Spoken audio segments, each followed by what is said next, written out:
Hi மக்களே, எங்கள் ஊரில் வந்து 11 நாள் கழித்து இன்னி தான் தண்ணி வந்திருக்கு. ரொம்ப சந்தோஷமாக இருக்குது.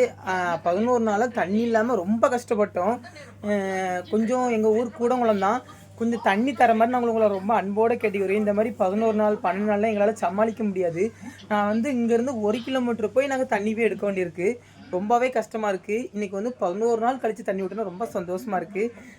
எங்கள் அப்பா தான் ஓஸ் போட்டு கொடுத்தா எங்கள் அப்பா தண்ணி பிடிச்சிருவாங்க. பாருங்களாம், எங்கள் அப்பா தண்ணி பிடிக்காங்க பார்த்தீங்களா. நான் ஓஸ் போட்டோன்னே எங்கள் அப்பா தண்ணி பிடிப்பாங்க. எங்கள் அப்பா தான் எப்பவும் தண்ணி பிடிப்பாங்க. அதான்ப்பா அவங்க வந்து நல்ல தண்ணி தான் ரொம்ப ஆசைப்பட்டு கேட்டாங்க. ஆனால் உப்பு தண்ணி தான் எங்கள் ஊரில் வந்து எப்போ பார்த்தாலும் உப்பு தண்ணி தான் வருது. நாங்கள் என்ன பண்ண, கொஞ்சம் நல்ல தண்ணி தாங்க. ஏன்னா 11 நாள் கழித்து வந்திருக்கு. ரொம்ப சந்தோஷமாக இருக்குது. இப்போ உங்களுக்கு சந்தோஷமாக இருக்கா தண்ணி வந்ததுக்கு? இங்கே பார்த்து சொல்லுங்கள், சந்தோஷமாக இருக்கா?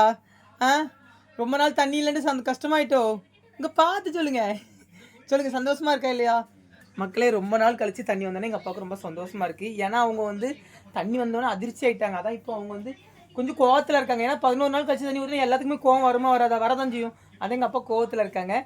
இனியாவது 2 நாளைக்கு ஒருக்கா 3 நாளைக்கு ஒருக்கா தண்ணி விடுங்க, உங்களை அன்போடு கேட்டுக்கொள்கிறேன். ஓகே, பாய், டாட்டா. எப்போ பாய் சொல்லுங்கள். பாய்.